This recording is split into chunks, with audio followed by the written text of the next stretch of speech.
Sup? I think we're good now. How you doing? Can't really complain. It's a face-off. Slav on Slav. Who can have the most non-emotional face? For how long? Cheers. Na Nice zdravie. having you.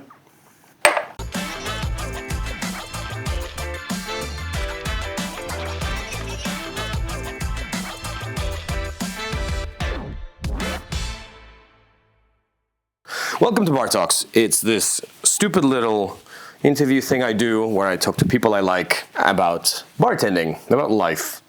And you're the next stupid person I'm going to talk to. How does it make you feel? That it's good for me, for a start. Marketing. Yeah, but I'm pretty much honored to be part of this, and I hope Don't make it awkward. You were literally slagging me off earlier. I think that you are pretty much uncomfortable with me being very polite to you. Yeah, I think that because I'm so rude when people are too polite. But it's like the Eastern European thing. Like you always look for hidden meanings and shit, reading between the lines. So when someone's too polite, you're like, something's wrong. Something's fucked up. Yeah, you can get that someone is being nice to you. Yeah, for sure. I'm the same, so it's okay. We're in Slovakia right now. We're in Mirabar. Yep. What is the best thing about bartending? The people. Stop following Kate's response. Have your own version. I haven't saw her videos. Well, Only the last one about the pretentious thing. See, this is what happens. You try and do these interviews and no one gives a fuck. Like, what am I doing here? 10 people saw it. Let me try again. What is the best thing about bartending? Like to be honest and to go more like emotional. I believe the emotion, the experience and the feeling that you can get from doing your job well for the people and making them feeling pretty much better at some point of the night. So, but at the same time, it's about like how you can be better and do better not only for themselves, but also for yourself. You know, the interviews can seem all the same. Where are you from? How did you get to this job? When was the first time you blah, blah, blah? But since you have like the most stone-faced Eastern European expression I can generally have, and I actually scrolled your Instagram like forever to try and find some piece of soul inside everything, and it was like impossible. But one thing I wanted to ask you about is, in the European bartending community, the Czech and Slovak mafia, as we used to call them, was this huge generation of bartenders that left this region, moved to London, and ended up like managing some of the best bars in the world and being in charge of some of the most creative things. Yeah. You are the new generation of bartenders from this region. Like, how does that make you feel? Like, for a start, I would not say that we are like the new generation, but we are probably the new generation that start to be seen more. Like, how does it make me feel? Pretty much the thing that we achieved, what we hoped that we would be able to do, was supposed to be easy to also leave the country, because it's easier, and as you are always saying, like the grass is greener on the other side. So you know, like there is no cocktail culture, cocktail bars around here and there, but it was maybe not, because there was no one to do it. So I would say that it was kind of a risk to stay, but it was a decision.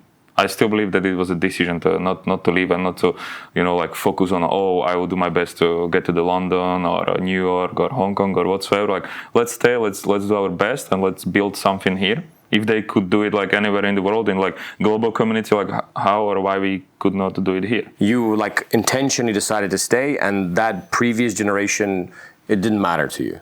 No, it did. It was like the inspiration, because we were able to see how much the guys could be doing somewhere out there, and okay, if they can do it in like that scale around the whole world, like how we are not able to do it here. So, but that's awesome. Like you're using that as inspiration, as opposed to, some people get a grudge and get bitter sometimes. What makes a Slovak culture or mentality or something like this that they are so good at bartending? I have two answers for this. One is like for the marketing, and one is more your thing. Give me the marketing first. The marketing one is that I believe that we are like, at some point, we are very similar to very hospitable other nations. Like, for example, for me, what Mexico City is, like Casa es Casa and this thing. Like, if you take any fairy tale that we were like, have been read by grandparents, parents, and so, it was always about, we were a country of poor people. that basically needed to work hard from the morning till the night. They had like one bread for a whole day for whole family and this and that. But in all of the stories, there were always kind of the same things showing up again and again. Whatever stranger came around the house or whoever that they didn't know, and they were able to provide them and always like share even the one bread for the whole family and give them the peace, you know, to take care of them, to show them kind of the love thing. And I believe that one thing is the story, and it's always like in every story, that in every joke, there is kind of part of it truth. And that's the marketing version. That's the nice marketing. What's the not nice version? I believe that it's probably because our country was always kind of ruled, oppressed, or dictated by some other nation, bigger country, bigger brother, this and that. So we were always kind of put in a place and do the job to manage, at least to survive or something. And I think that make us more to the point that we can work much, much harder than the other people, or we are willing to work much harder. When is hard work too much hard work, right?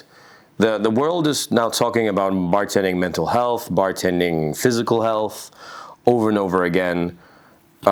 Christ, me and you have been joking around by being fat bastards. You're much better looking than I am, but still I can make fun of you. So it means that... Yeah, listen, just because we're two people stuck in a Stockholm syndrome of the bar industry doesn't mean that we're correct. My point is that for every successful Slovakian bartender that works their ass off, how many have been broken by going too far, working too hard in this industry? Like, what do you think about that? I think it's much, much more than we would be even thinking of. I saw many of the talents and people that were like super skilled, or that they have the potential to reach out to the skies with their approach or thinking, or how they were able to do the performance or the job by itself.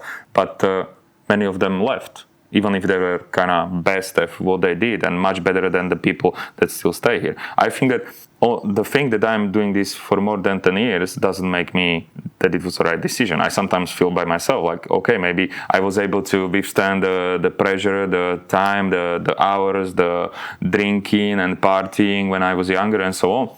But I don't think that it's really right. But do you feel like, for example, in the industry, there is a culture of you have to go through the shit before you get the present? Even though in theory, conditions should be getting better, salary should be getting better, we should be more informed and nicer to each other. It seems like there pertains this idea of like, well, unless you've gone through a certain amount of pain, you're not a real bartender.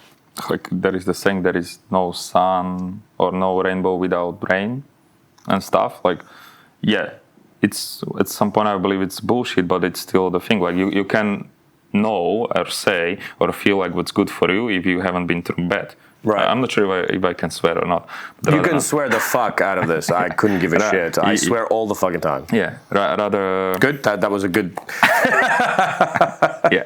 So I think that you can say if you are fucked, let's say, with your life, with your job, if only thing that you are like experiencing is that, and the otherwise, if you are doing only good, like you can even say that, or you don't even feel about yourself that you are doing such a great job, or you are doing well with whatever you do.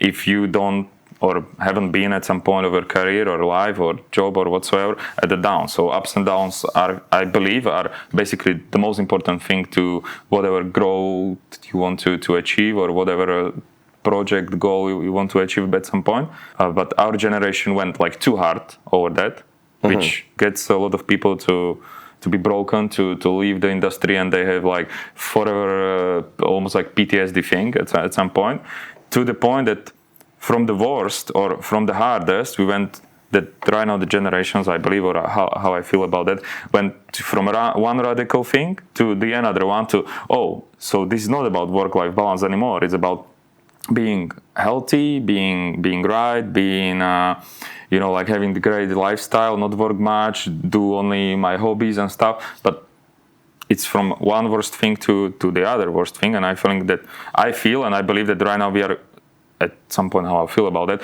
getting that to the point that we understand that it should be somewhere in the middle.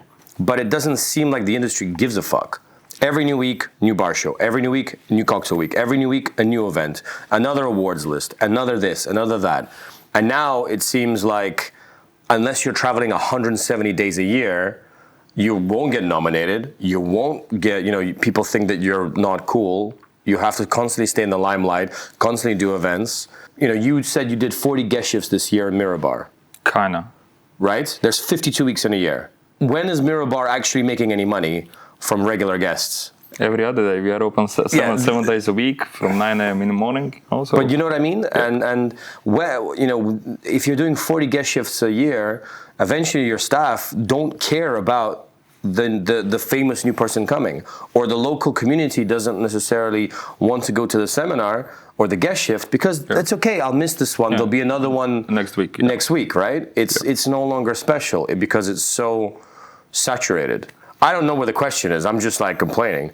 Yeah, so I understand like where you're getting to with this, but if you look at all of these events that are happening, growing, becoming new ones, but it's still almost the same people, like 90% of the people that you meet at each of these bar shows, bar weeks, then there are like 10 that come up maybe for that 1 year, maybe for 2 years, 3 years season, and then they left because they understand that, okay, this is maybe not for us, this is too much, I don't want to do that, and it will just bring another 10%, but still, like, in the last 5 years, like, it's still almost the same people. Do you think same projects. Do you think it's a problem? It's a problem in a way that if you look at it now, there are like a lot of talks around, and hoaxes and stuff. Oh, it's a circle of jerk, or it's like only this sect people and this and that. So I think that it's a problem in that way for a start. It's becoming a thing that people don't even want to be involved because they think that they can't get there, they can't be on the list, they can be on this event and this and that. Because if you still see the same people, and even if you know that there are like only in your community, like people that are probably much better. Why these people are not doing it? Why only these guys are doing the same thing and so on, so on. So like it can bring problems like this, but at the same time, it's maybe not that much of a problem because a lot of these people basically get there because they did few steps more than the others were willing to. You've now traveled a bunch. You've gone to every major bar show in the world, I would say, right? You've seen the world. You could say you've seen the world. So you've dipped your toe in the dark side of the circle jerk. Is that something you'd want to do, or are you one of the 10% that came in, stuck around, and now you're out? I think that since I was at that radical part, it will be hard for me to say that at some point like it's enough. But I believe that even I feel about myself that I know that I want to say at some point that, okay, like this is enough.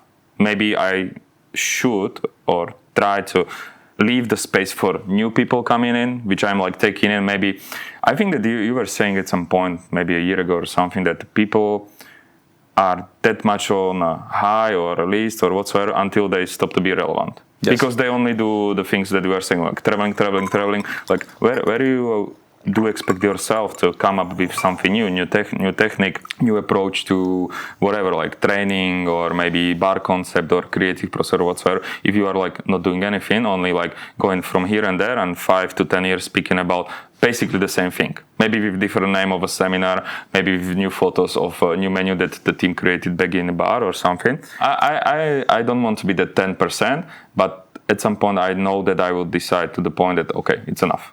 Sooner or later.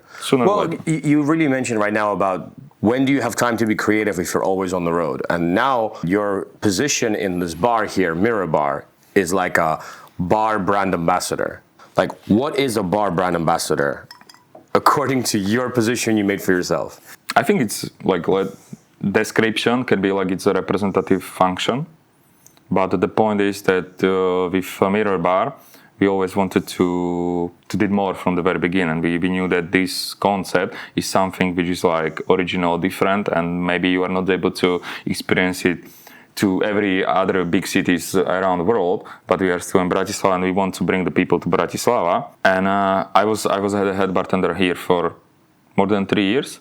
And we got to the point that we started also like to travel, to represent our bar, to do some presentation, do some guest shifts, do some master classes. And we got to the point that I was like doing the shift. From shift, I went to the airport, travel somewhere, do the guest shift, basically fly out, back to the shift. I can already imagine the comment section of like, what an asshole, this guy's got it, like, this bar must be super rich, or there must be a mega investor. Oh, it's a hotel bar, of course they have the money, the usual kind of complaints. Do you think more bars are going to have bar ambassadors, or do you think people probably already have that role, but this is the first time it's been publicly like defined? I think the role is there like for many years. It was just never called by some name. Yeah. If you look at some of the best bars in the world, almost all the time the same person representing the brand and traveling to all the shows, all the guest ships and so on and so on. So if you look at someone who is like doing like 40, 50 flights a year, he cannot be responsible for what's happening in the bar because he cannot. Sure. And that's why we also did the position, because I was at the point that I was a head bartender here, responsible for the quality of product, of the service, with Peter to put together everything that's happening. I got it. I think, but where I'm going with this is that, do you think then in that case, your bar can afford a bar ambassador, right? And does that mean that there's a potential chance that the bars that become famous, the bars that get into lists, the bars that get the international awards, will eventually need a bar ambassador?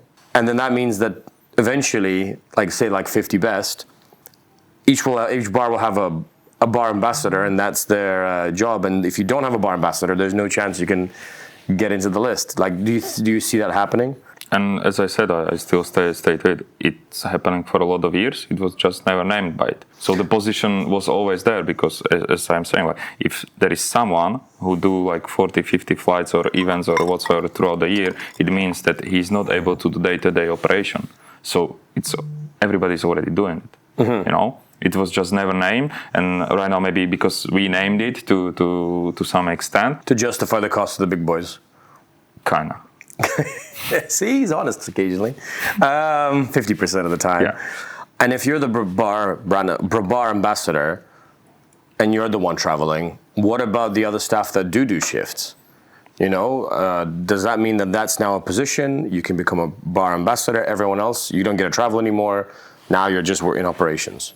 Or do you bring people with you? We would like to call this kind of a benefit for some reason, because like if you work in Bratislava in any cocktail bar, you don't have these opportunities. So every time I travel, when it's possible, and there is like budget either from someone bringing me, or we have a budget for that, which is still like 90% of the trip, we take some member of the team with me every time. So it's not like you're this privileged guy who gets the perks and everyone else can just shut up.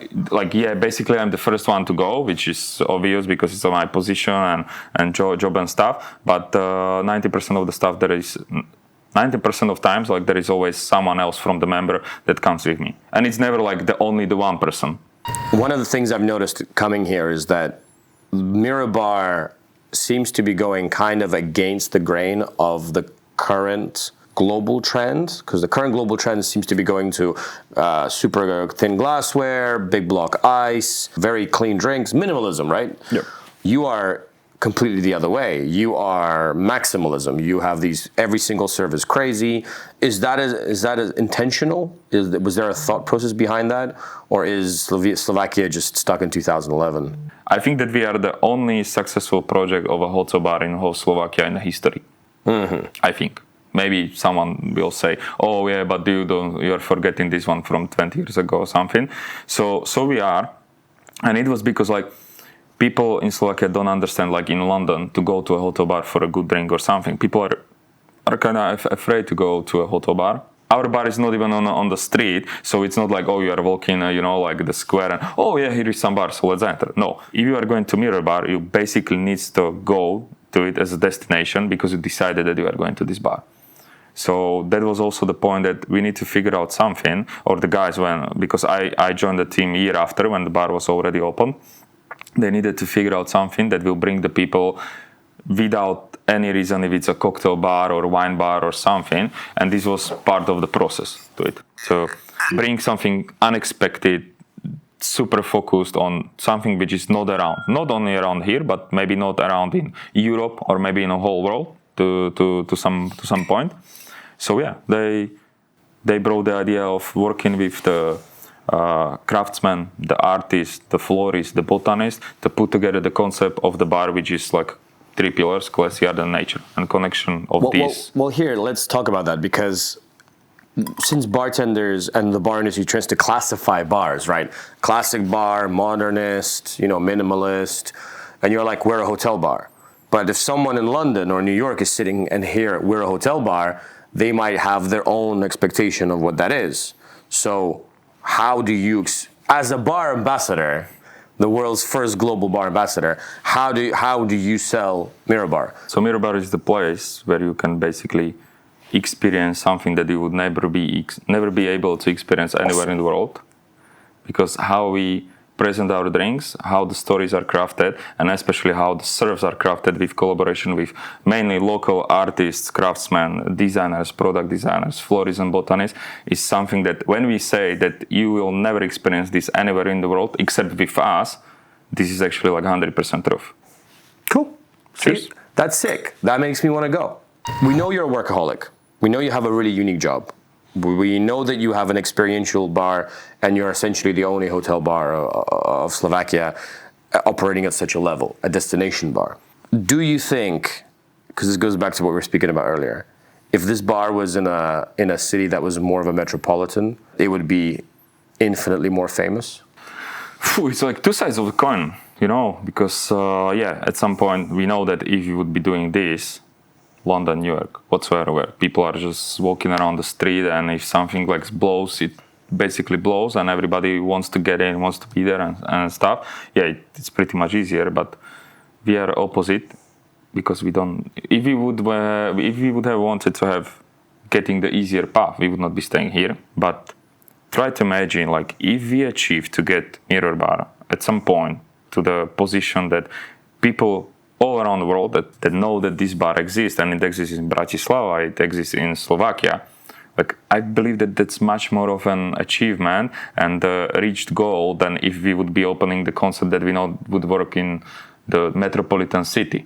You know, I feel and I hope that at some point it can be the legacy for our local bar culture, our local bars, our local bartenders. But the point is that we were doing the same thing, maybe only in different scale from the very beginning. Do you regret that decision at any point?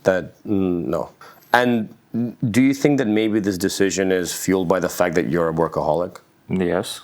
Is it? Are you choosing the hardest path? Because then, if you fail, you are climbing Mount Everest, and a lot of people die climbing Mount Everest. But Kilimanjaro is still a pretty good climb.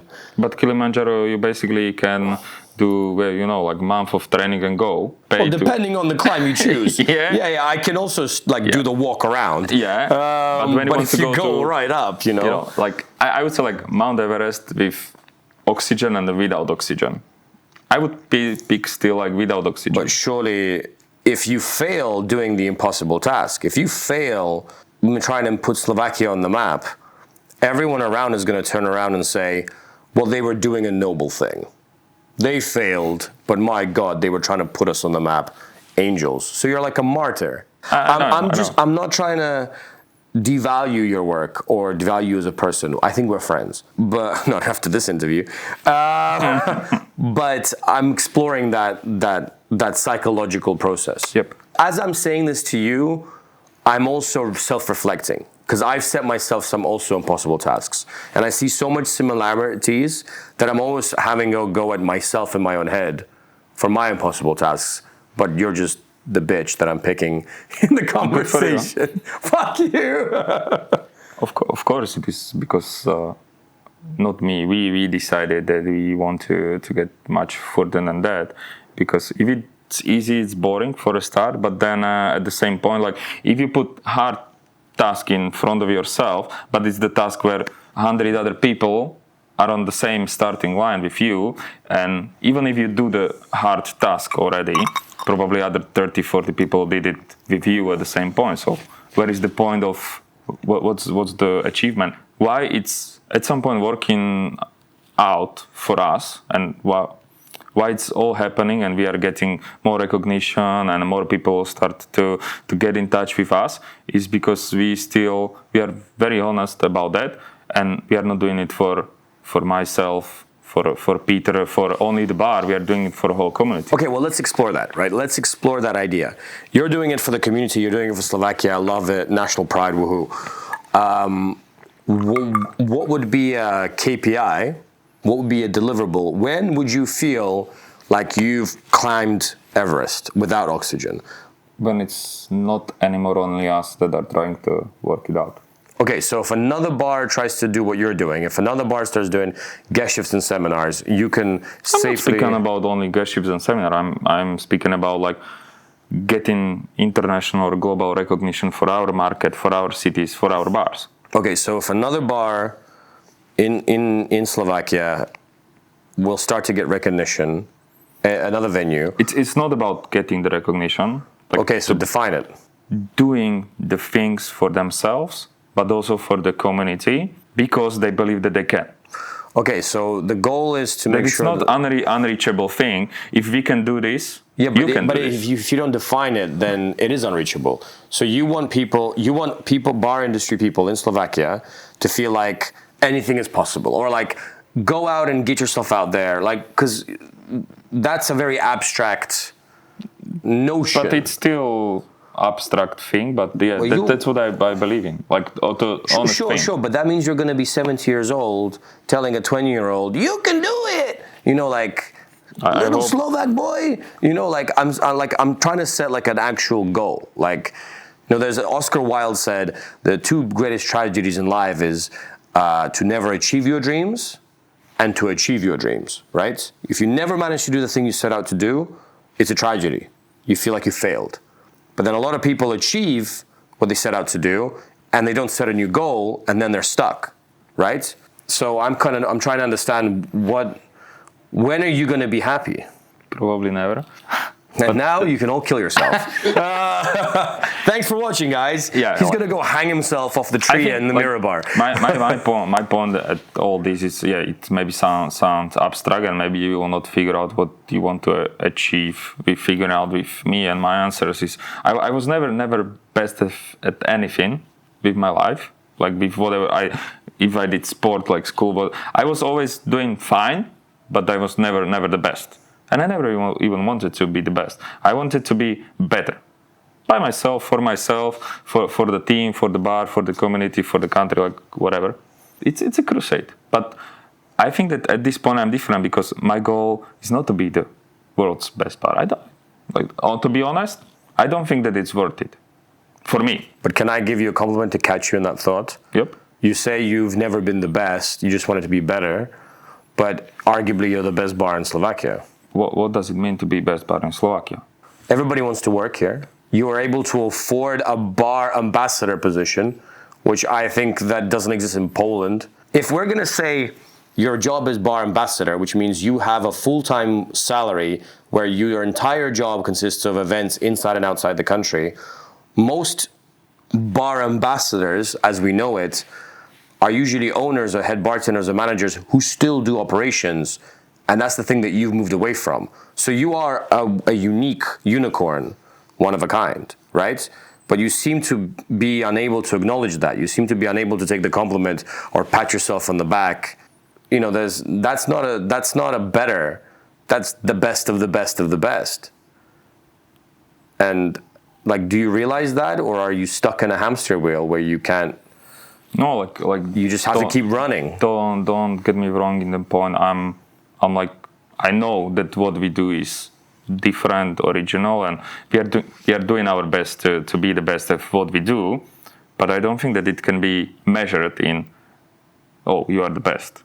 What I believe, for example, for us, how we perceived when we get to the first time to the extended list, it's like, okay, so until now, for the last 4 years, we were speaking about, okay, we want to get to the 50 best, we are doing our best job, we want to get the global recognition, then we get it, and we were like, oh, super great, but what now?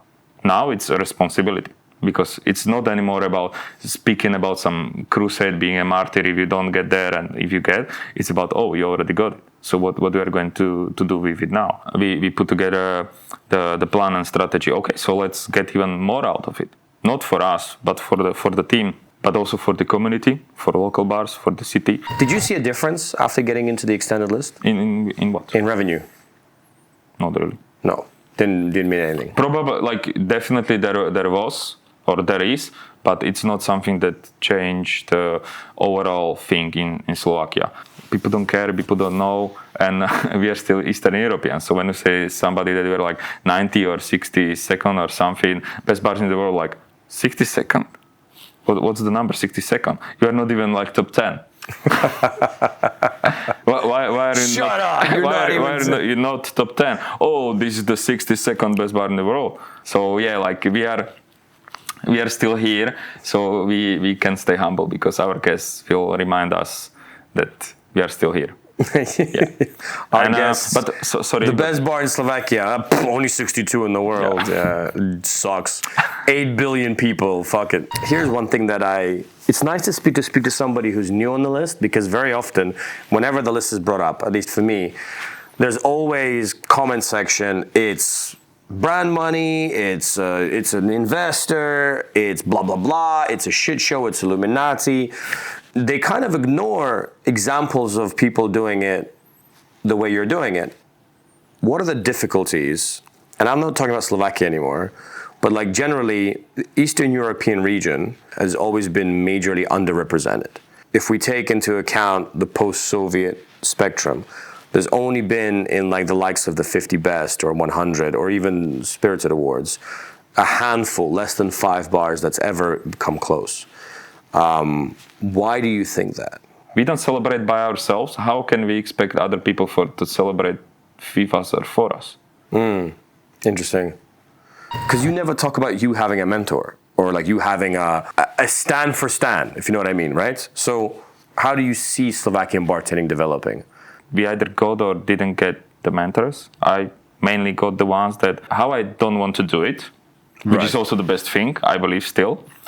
And yeah, like I know about myself that maybe after 12 years that I'm in the industry, I maybe could be much better at different position whatsoever if there would be someone pushing me because he sees maybe some of my strengths, or maybe he's aware of my weaknesses and can work with that and shape me into some points that I can live up to my potential, or how I call it.